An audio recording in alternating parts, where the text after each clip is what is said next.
सल्लल्लाहु अलैहि वसल्लम के दौर में अरब में एक गांव था जिसका नाम फादास था। इस गांव में रोकाना नाम का एक मशहूर पहलवान रहता था जो बहुत ताकतवर और बड़े शरीर वाला था। उस जमाने में रोकाना को सबसे शक्तिशाली इंसान माना जाता था क्योंकि कुश्ती में कोई भी उसके सामने टिक नहीं पाता था। हर मुकाबले में लोग उसकी ताकत के आगे हार मान लेते थे। उसकी बहादुरी और ताकत के चर्चे हर तरफ थे। एक दिन रोकाना अपने गांव के कुछ लोगों के साथ कुश्ती को लेकर बातचीत कर रहा था। तभी वहां एक अजनबी आया। उसने सबको संबोधित करते हुए कहा, क्या तुम लोगों को पता है कि मक्का में एक नबी तशरीफ लाए हैं? उनका नाम मोहम्मद सल्लल्लाहु अलैहि वसल्लम है। वो अल्लाह के सच्चे रसूल हैं और उन पर आसमान से कुरान उतारी गई है। उनकी बातों को सुनकर बहुत से लोग इस्लाम कबूल कर रहे हैं। उस व्यक्ति की बातें सुनकर वहां मौजूद लोगों में हलचल मच गई। सबने कहा, हमें भी उनसे मिलकर उनकी बातें सुननी चाहिए। रोकाना भी सोच में पड़ गया और थोड़ी देर बाद बोल पड़ा, अगर वो सच में अल्लाह के भेजे हुए नबी हैं तो मुझे उनसे कुश्ती लड़नी होगी। अगर मैंने उन्हें हरा दिया तो साबित हो जाएगा कि वो सिर्फ एक आम इंसान है। यही सोचते हुए रोकाना पहलवान अपने घर लौट आया। उसका एक बेटा था जिसका नाम यजीद था। वो भी अपने पिता की तरह बहुत ताकतवर था और उसने कभी किसी मुकाबले में हार नहीं मानी थी। रोकाना ने अपने बेटे से कहा, मैंने सुना है कि मक्का में मोहम्मद सल्लल्लाहु अलैहि वसल्लम नाम का एक व्यक्ति है जिसे लोग बहुत बड़ा जादूगर कहते हैं। इसलिए मैं सोच रहा हूँ कि मक्का जाकर उनसे मिलूं और उनके साथ कुश्ती करूं। रोकाना की ये बात सुनकर उसका बेटा यजीद बोला, बाबा मैं भी आपके साथ मक्का जाऊंगा। मैं भी देखना चाहता हूं कि वो वाकई में कौन है। कुछ दिनों बाद रोकाना और उसका बेटा यजीद मोहम्मद सल्लल्लाहु अलैहि वसल्लम से मिलने के लिए मक्का की ओर रवाना हो गए। लंबा सफर तय करने के बाद तपते रेगिस्तान को पार करके वे आखिरकार मक्का पहुंच गए। लेकिन मक्का पहुंचते ही रोकाना ने महसूस किया कि उसके दिल में एक अजीब सी शांति समा गई है। उसे ये भी महसूस हुआ कि मक्का के लोगों के चेहरे पर एक अलग ही रौनक है। ऐसा लग रहा था जैसे इस शहर का माहौल किसी अल्लाह की रहमत से महक रहा हो। मक्का की फिजा देखकर रोकाना ने अपने बेटे से कहा, बेटा यजीद, मुझे लगता है कि ये जगह बहुत खास है। मैं अपने अंदर एक अनोखा सुकून महसूस कर रहा हूँ। यजीद ने भी सिर हिलाते हुए कहा, बाबा मुझे भी वैसा ही महसूस हो रहा है। ऐसा सुकून और ऐसा खुशनुमा माहौल मैंने पहले कभी नहीं देखा। उसी समय उन्होंने कुछ लोगों को देखा और उनके पास जाकर पूछा, क्या आप हमें बता सकते हैं कि मोहम्मद सल्लल्लाहु अलैहि वसल्लम कहाँ मिलेंगे? लोगों ने जवाब दिया, आप कौन हैं और कहाँ से आए हैं? रोकाना ने कहा, मेरा नाम रोकाना है, मैं बहुत दूर से आया हूँ और मैं एक मशहूर पहलवान हूँ। ये सुनकर लोगों ने कहा, हमारे नबी मोहम्मद सल्लल्लाहु अलैहि वसल्लम अल्लाह के भेजे हुए रसूल हैं और इस वक्त मस्जिद में मौजूद हैं। ये सुनकर रोकाना और यजीद मस्जिद की ओर बढ़ गए। जब वे मस्जिद में दाखिल हुए तो उन्होंने देखा कि एक बुजुर्ग व्यक्ति शांत और नूरानी चेहरे के साथ बैठे थे। उनके चेहरे पर एक ऐसी मुस्कान थी जो दिल को सुकून देने वाली थी।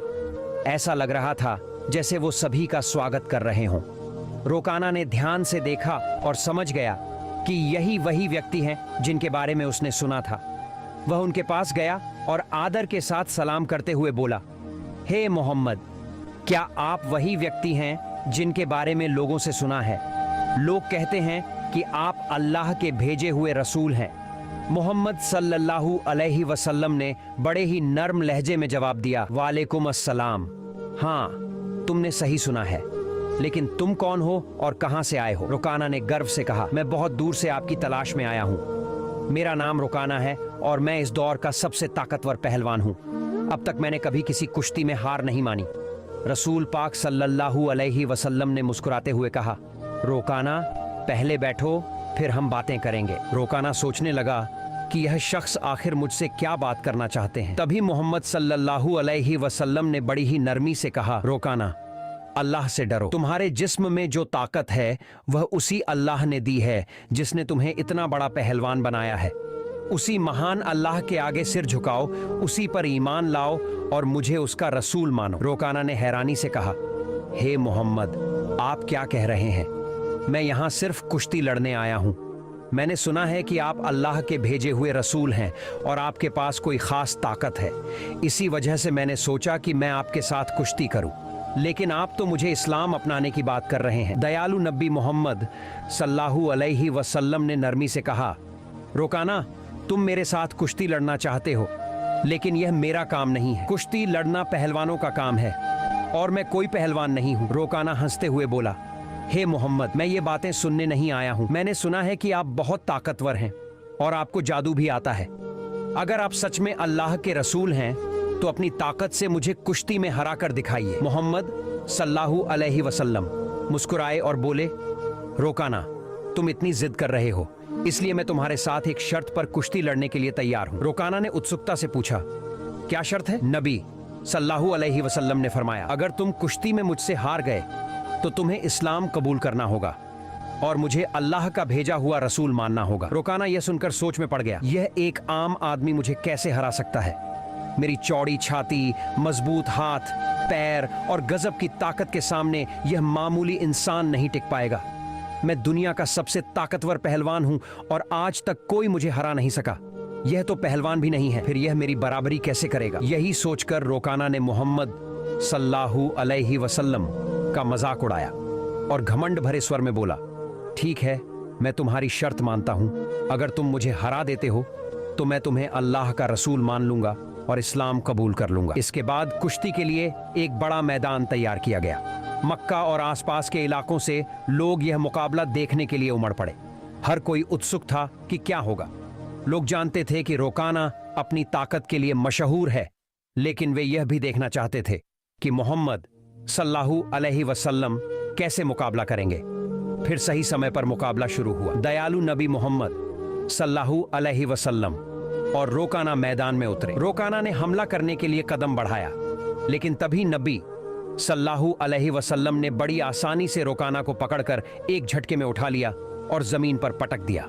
रोकाना को यकीन ही नहीं हुआ कि वह इतनी आसानी से गिर गया। उसने खुद को संभालने की कोशिश की, लेकिन उसने महसूस किया कि उसकी आधी ताकत खत्म हो चुकी थी। रसूल सल्लल्लाहु अलैहि वसल्लम ने मुस्कुराते हुए कहा, हे रोकाना, तुम हार चुके हो। अब भी क्या तुम मुकाबला जारी रखना चाहते हो? क्यों नहीं अपनी हार मान लेते और इस्लाम कबूल कर लेते? लेकिन घमंडी रोकाना ने कहा, नहीं, यह सिर्फ एक संयोग था, मुझे एक और मौका दो, इस बार मैं तुम्हें हरा दूंगा। रसूल सल्लल्लाहु अलैहि वसल्लम ने कहा, ठीक है, मैं तुम्हें एक और मौका देता हूं, लेकिन अगर इस बार भी तुम हार गए तो तुम्हें अपनी हार माननी होगी और इस्लाम कबूल करना होगा। लोगों की निगाहें फिर से मुकाबले पर जम गईं। रोकाना ने इस बार पूरी ताकत लगा दी और हर कोशिश की कि वह किसी भी हाल में नबी सल्लल्लाहु अलैहि वसल्लम को हरा दे। लेकिन जैसे ही उसने हमला करने के लिए कदम बढ़ाया, दयालु नबी ने फिर से उसे उठाकर जमीन पर पटक दिया। रोकाना को फिर से हार का सामना करना पड़ा। रसूल सल्लल्लाहु अलैहि वसल्लम ने कहा, हे रोकाना, अब भी क्या तुम्हें यकीन नहीं हुआ? मान लो कि अल्लाह ने मुझे सच्चाई के साथ भेजा है, अभी भी वक्त है, ईमान ले आओ। लेकिन रोकाना का अहंकार उसे हार मानने नहीं दे रहा था। रोकाना अपने मन में सोच रहा था, मैंने तो कभी किसी से कुश्ती में हार नहीं मानी, फिर यह कैसे हो सकता है कि मैं किसी ऐसे इंसान से हार जाऊं जो पहलवान भी नहीं है। इसलिए उसने फिर से नबी सल्लल्लाहु अलैहि वसल्लम से कहा, मुझे एक आखिरी मौका दो। हमारे नबी तो रहमतुल आलमीन, सबके लिए दया का स्रोत है। उन्होंने फिर से उसे मौका दिया। तीसरी बार मुकाबला शुरू हुआ। इस बार रोकाना ने अपनी पूरी ताकत लगा दी, लेकिन जैसे ही उसने हमला करने के लिए कदम बढ़ाया, नबी सल्लल्लाहु अलैहि वसल्लम ने फिर से उसे उठाकर जमीन पर पटक दिया। अब रोकाना उठने की कोशिश कर रहा था, लेकिन उसकी ताकत खत्म हो चुकी थी। उसे समझ में आ गया कि मोहम्मद सल्लल्लाहु अलैहि वसल्लम कोई आम इंसान नहीं है, बल्कि अल्लाह के भेजे हुए सच्चे रसूल हैं और इस्लाम सबसे बेहतरीन धर्म है। रोकाना ने कहा, हे अल्लाह के नबी, अब मुझे यकीन हो गया है कि आप सच में अल्लाह के रसूल हैं और इस्लाम सच्चा धर्म है। मैं आपको नबी के रूप में स्वीकार करता हूं और अल्लाह पर ईमान लाता हूं। जब रोकाना ने इस्लाम कबूल कर लिया तो रसूल सल्लल्लाहु अलैहि वसल्लम ने फरमाया, अब तुम सच्चाई को समझ चुके हो। असल में इंसान कभी भी अपनी ताकत से मजबूत नहीं होता। अल्लाह ने मुझे जो ताकत दी है, उसी की वजह से आज तुम मुझसे हार गए हो, और यह भी अल्लाह ही की मर्जी थी कि तुम इतने बड़े पहलवान बने। अगर अल्लाह नहीं चाहते तो मैं तुम्हें हराने की ताकत भी नहीं रखता। रसूल सल्लल्लाहु अलैहि वसल्लम की यह बात सुनकर रोकाना की आंखों में आंसू आ गए। उसने खुशी और सुकून के साथ इस्लाम कबूल कर लिया। यह घटना हमारे नबी की महानता का एक जिंदा चमत्कार थी। लेकिन तभी एक और चुनौती सामने आ गई।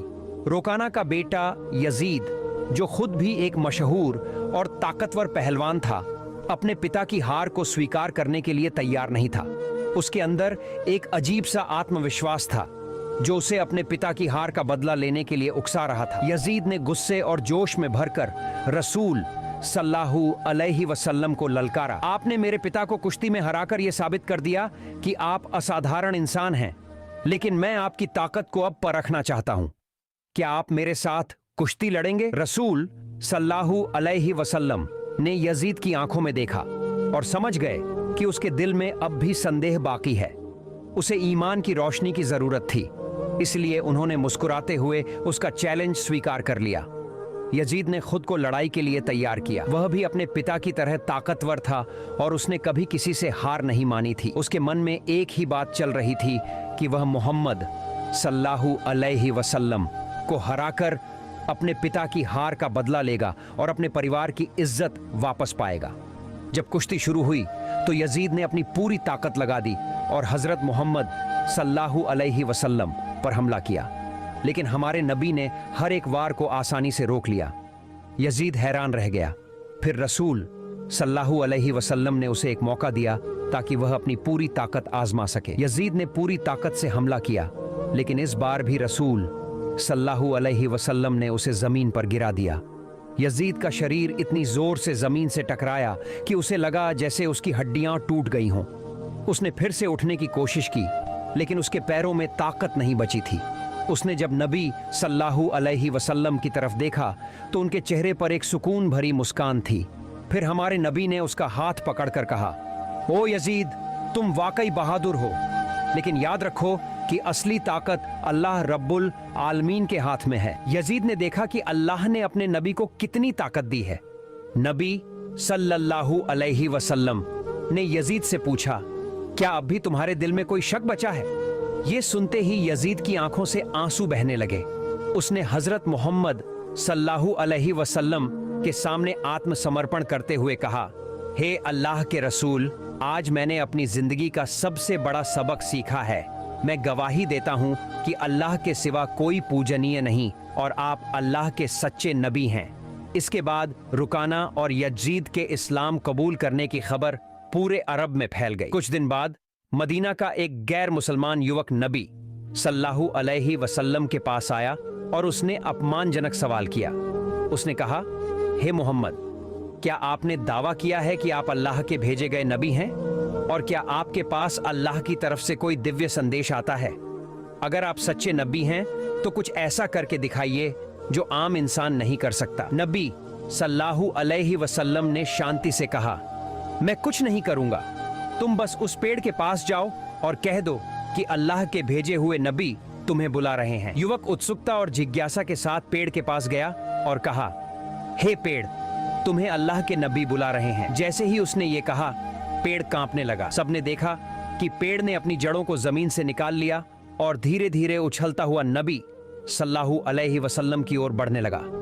यह देखकर युवक चौंक गया और कहा, यह तो जरूर कोई जादू है। अगर आप सच्चे नबी हैं तो इस पेड़ को वापस वहीं भेज दो जहां से वो आया था। नबी सल्लल्लाहु अलैहि वसल्लम ने कहा, जाओ, अपनी जगह पर लौट जाओ। सबने देखा कि पेड़ तुरंत वापस अपनी जगह चला गया और पहले की तरह खड़ा हो गया।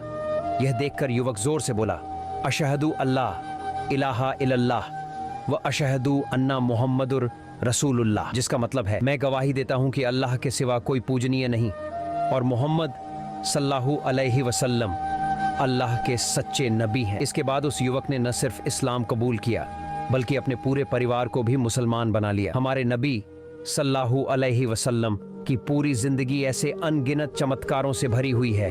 हमें जो जन्म से मुसलमान हैं सही तरीके से इस्लाम को अपनाना चाहिए ताकि दुनिया में अच्छाई फैले। अल्लाह हमें नबी सल्लल्लाहु अलैहि वसल्लम की दी गई तालीम को अपनी जिंदगी में लागू करने की ताकत